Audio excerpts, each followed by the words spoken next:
Namaskar, Jai Jagannath. Okay, in this short video, I'll try to explain scientifically the reasons behind the observations about Shree Jagannath Temple, which are being propagated by beloved devotees as miracles, okay, or mysteries. And I want to tell all of you with deep respect that no, they are not myths or miracles rather. There is a scientific reason, okay, and nothing in this world ever violates science. Okay, everything obeys the laws of science. Oh well, we might not be able to find the right science. Maybe we haven't worked hard enough, or maybe we don't understand the exact science. That's a different thing. But whatever is the actual science, it is never violated because science itself is dharma. Right? The beauty of dharma is that it's based on what science or scientific thinking and scientific observations. So Dharma and science, they're not different. It's in Shree Jagannath Temple, for which I am also a devotee, is not going to violate science. In fact, we don't understand the actual science behind it. So let's understand it. I'm going to take only three claims of the flag flies against the wind, and then we will go on to the fact that there is no shadow formation that takes place, and then there is no sound of the nearby sea, which I will discuss these three. Okay, first of all, let's see a very small video made by one of the devotees. In this video, you can clearly see that yes, the flag on top of Shree Jagannath Temple flies in a direction which is opposite to the flags at a lower elevation on other temples. Okay, let's just watch that video.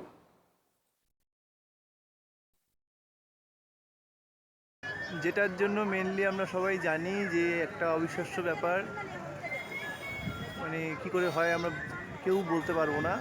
হাওয়া যেদিকে বয় তার ঠিক উল্টো দিকে মন্দিরের পতাকাটা উঠছে। এটা সুস্পষ্ট প্রমাণ। এই যে এখানে পতাকাটা বাদিক করে উঠছে, যেখানে কিনা অন্যান্য যে কোনো দোকানে জোরে হাওয়া দেওয়ার পরেও পতাকা এই যে ডান দিকে উঠছে। এখানে যেখানে ডান দিকে উঠছে, এখানে যখন ডান দিকে উঠছে ঠিক সেখানে দাঁড়িয়েই মন্দিরের পতাকা বাঁ দিকে উঠছে। সত্যি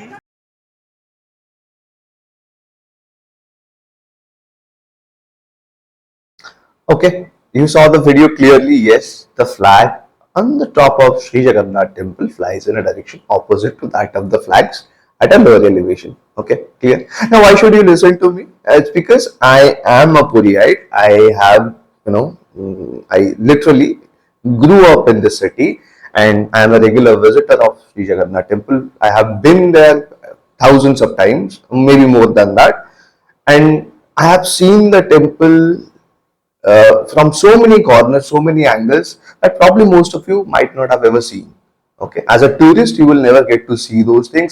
And these days, they are not even allowing people to those areas of the temple, which I, as a kid, have been umpteenth number of times. So, I know the temple, the architecture, the geography, the acoustics, everything.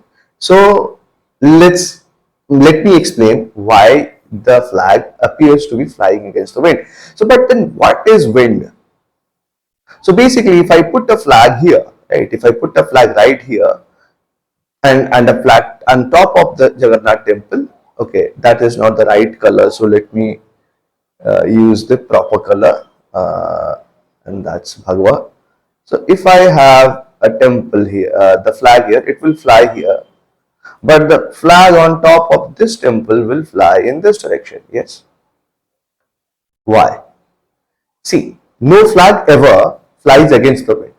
Right? It always flies in the direction of the wind.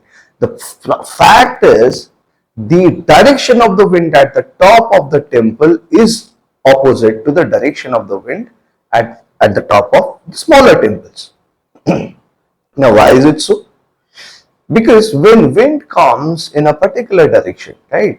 When wind comes in a particular direction like this, right? Smaller temples cannot do enough to reverse the direction of the wind. But the main temple, along with the two other temples, smaller temples, and the set of these three temples, temple number 1, temple number 2, and temple number 3, these three constitute a unit, an aerodynamic unit. Okay, an aerodynamic unit, which basically, what is aerodynamics? So basically, some aerodynamics is a study of the property of wind flow. Correct. So these three structures, what they actually do, let's understand what really happens, why the wind actually flies, why the wind direction reverses. Let's understand. Let me erase all of this again, all the flags, and let me show you. Now the wind comes here. Let's suppose the wind comes here. Look, the wind strikes all these temples like this, right? All these temples like this. Correct. First thing, what happens? Look, the slanting of the temples, all the major Hindu temples are basically have an upward incline. Correct. Look at the slanting of the temples. Correct. If you look at the slanting of the temples, the wind gradually, and these temples have a very well, what do you call it? It's a very sophisticated architecture, even if it's ancient architecture, and that's where the beauty of Hindu Dharma is, right? So basically, it's not just about belief or astha. It's not a religion per se. It's more like, it's a kind of a entire set of life, right? So now, after a careful study, when the what do you call, the architectural methods were developed in ancient India, especially for temple construction, it was not just to create a structure and put a deity and worship it. A whole lot of study went into it, a whole lot of observation went into it, to precise mathematically, geologically, geographically, aeroacoustically, to decide how the temple should be built, starting from the spot selection to the stone selection to the final plant pratishtha of a temple. Right? Everything has a reason. And let me explain first of all what happens. The wind, because of the aerodynamic shape, tends to shift upward, tends to shift upward, tends to shift upward. Correct? Now, at the same time, look, the temple has a cyclical structure here, right? So basically, it's a structure. If the wind comes, unless it is directly head on, right? Unless the wind is directly, let's suppose this is the temple structure, correct? And if, unless the wind is exactly uniform, which where the wind basically would strike and return in other directions, so that little bit of wind will pass like this. So basically, it never happens. Most of the time, wind strikes a structure at an oblique, never along the normal, never along the normal. It is most of the time, 99.99% time, the wind strikes the temple at a like this, basically at a slightly slanted angle, right? So when that happens, what happens? The wind basically is, a part of the wind is blocked here, a part of the wind simply smoothly rotates, right? Circulates around the structure, just like, how the wind circulates around any blunt object, which is not a blunt object. The temple structures are blunt. Most of the ancient temple structures that you would see would be blunt, right? It never would have sharp edges. Okay, so because of the main temple is very blunt, and there are also cavity like, structures there, like long what do you call, channels built into every two, what do you call, linings. Because of that, the wind is well channeled, it's channeled upward, and at the same time it also rotates around. Okay, it circulates, right? By the time it reaches the top, what really happens? By the time it reaches the top, the wind has basically become a vortex, right? So basically it has become a vortex. So the wind, if I want to show you, the wind basically has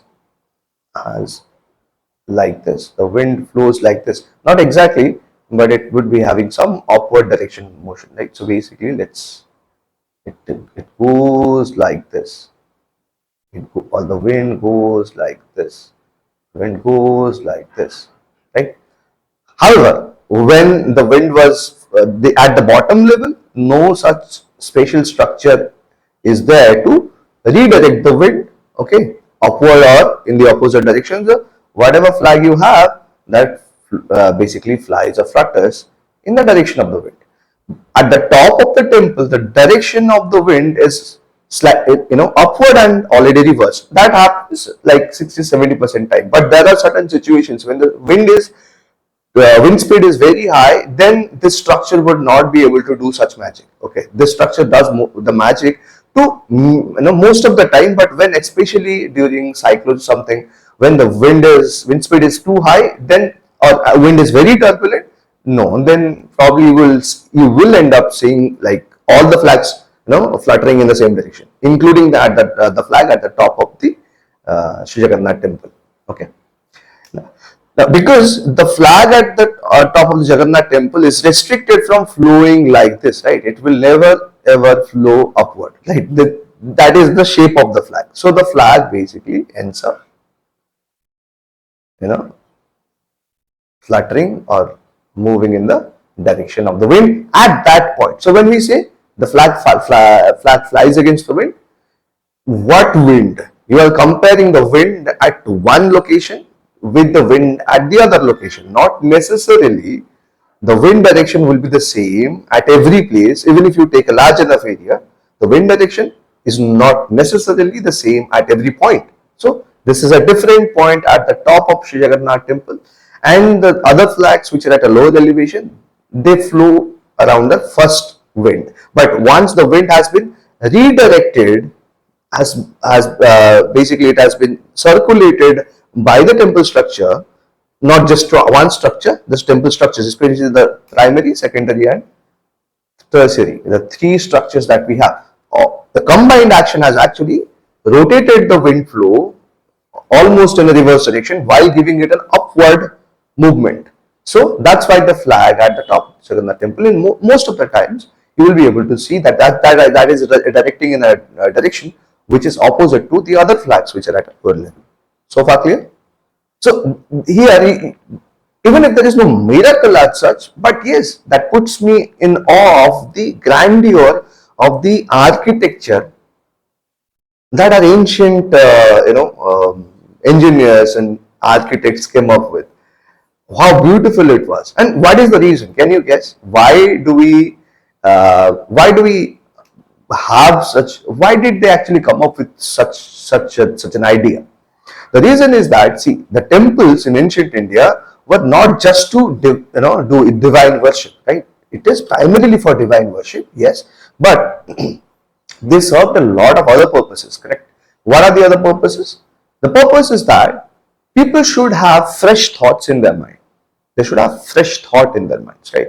Once inside, and bigger the temple, more philosophies were implemented, not just science, but philosophies, psychology. All of these factors were taken into account, right? Sanitation, air circulation, water flow, drainage, all of the things, right? So understand, see, once you are inside a temple, a special temple like Shree Jagannath Temple, you are supposed to have a fresh atmosphere, right? If the air remains stagnant there or too turbulent, you won't have the peace of mind, correct? So the structure did two things. First, reduce the turbulence of the air and make sure that the air, wind flow, basically the air circulated around the main space where people are supposed to sit down and discuss, yes, or meditate, right? So it should be, whatever turbulence there is, it should be reduced to normal breeze, and at the same time the air. And what happens if the air only circulates at that place? Eventually it is going to be what? The same carbon dioxide will be circulating around the temple premises, right? So no, we need to basically not just circulate the air but also move it upwards so that fresh air could come and take its place, right? So that's the idea. So the air has to circulate, freshen up the premises, then leave upward so that fresh air can get inside. So that's the logic behind it. So flag against the wind, we have understood the logic behind it, right? And the science behind it, the thought behind it, right? Now One myth is busted. Second, no shadow. Really? Well, let me tell you that this is actually false. And let me take you to two images, right? Look at this image. Here, look at the shadow formation. Here the shadow is subtly being formed. Yes? That means the sun is somewhere here in the sky, right? Okay. Next, here, the shadow, you can clearly see, there are two different images. The shadow, that means the sun is somewhere here. Look, these areas are all bright and this area is darker, correct? So there is shadow formation. Again, nothing can validate science. But then, see, why haven't you seen this before? If you haven't seen this before, then that is because these two images are taken probably without permission of the authority, because flying drones or spying on or observing the temple from outside the temple premises is prohibited by the authority. So you might not have seen enough pictures, correct? That means the only way you can observe such shadows legally is by being inside the premises, correct? But once inside the premises, the stark difference of light and shadow disappears. Right? Here, from this angle, you can definitely compare the stark difference between the light and the shadow, light and dark. So you can clearly see that there is a shadow formation. But without this picture, if you are not allowed to see from this angle, if you do not have the scope to look at this entire event from this angle, then how do you observe it? You go inside the temple and look for the shadow, yes. But once you're inside the temple, you will not be able to see the stark contrast between darkness and light is not so obvious. And why is that? The reason is, let's go to the science of the shadow formation. Now, there are mostly two parts to shadow. The darkest part is umbra, the lightest part is penumbra. Right? Now, that is exactly how we get eclipses, solar or lunar eclipses. Now, the umbra part and the penumbra part are clearly distinguishable when the shadow is formed by an object which is very smooth at its outer linings. So compared to the sun, compared to the temple structure that you see, the periphery of Earth is much smoother, right? Because the sun is too large. So compared to the size of the sun, if you look at the Earth, then the periphery of the Earth is very, very, very smooth. In fact, it is very smooth. Okay, so there is a very good enough observation between the umbra and penumbra. You can differentiate, and that's how the eclipses actually are observed. Right? Now, the thing is, when you come to the temple, right? If I actually roughen these edges, what will happen? So light would basically scatter, and two things will happen. One will be scattering of light, and second thing will be diffused reflection.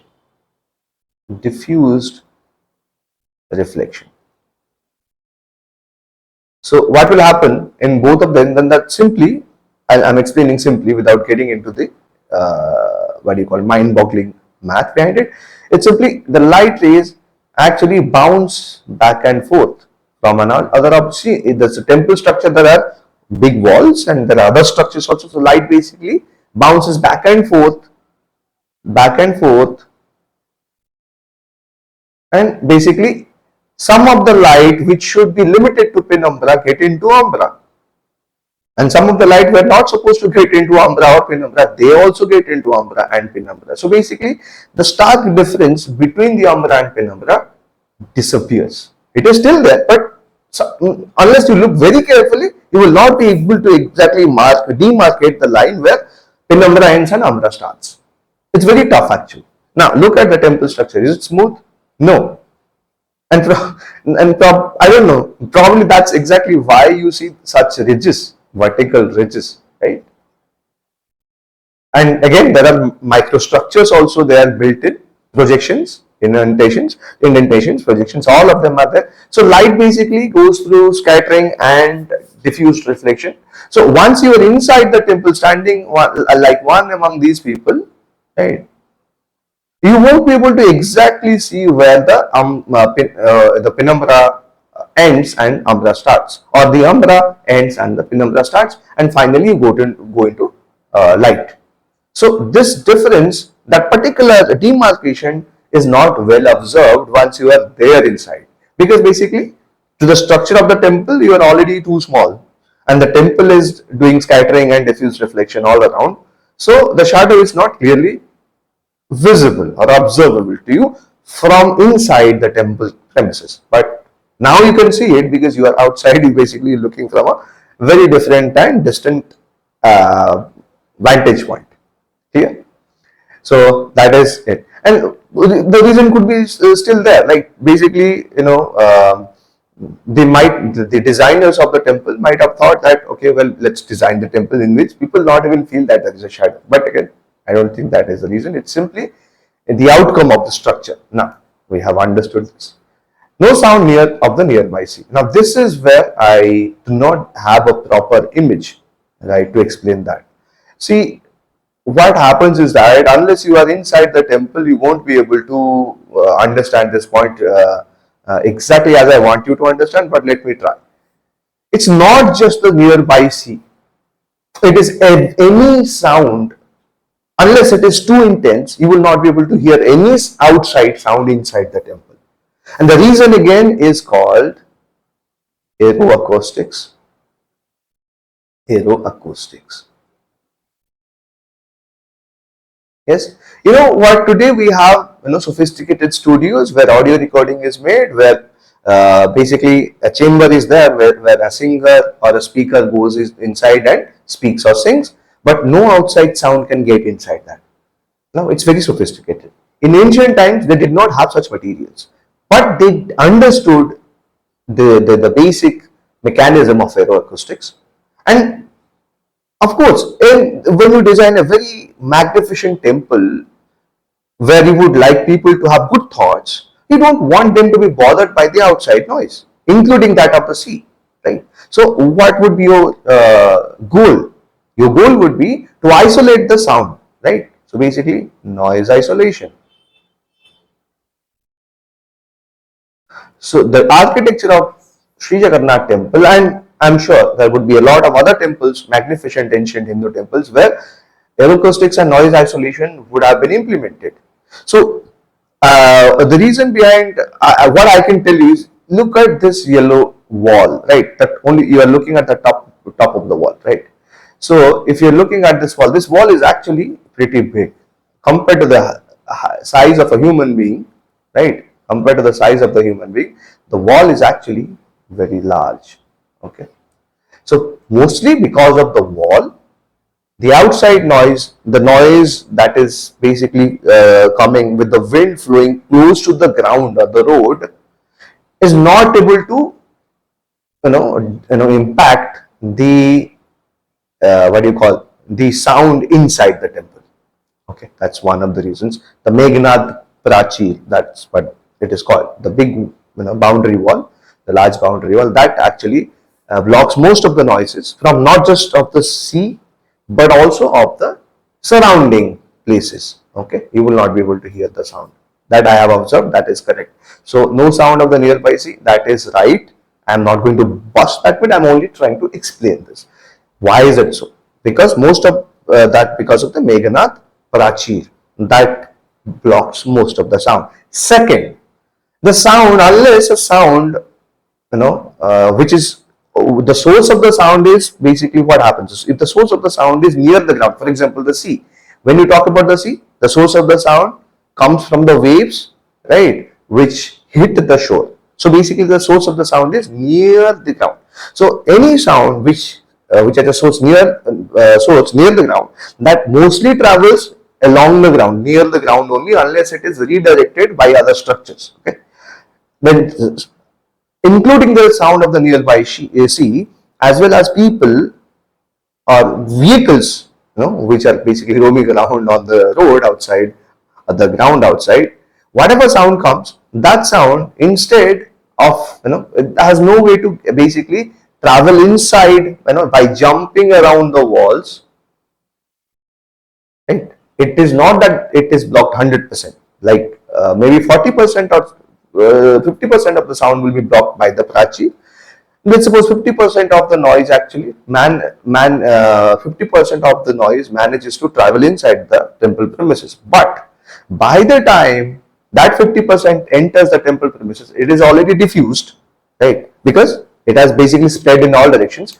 Again, the structure, the aeroacoustics of the temple structure, of the temple premises is such that the sound basically is again, as you see with the wind, as the wind after hitting the temple structure tends to move upward, right?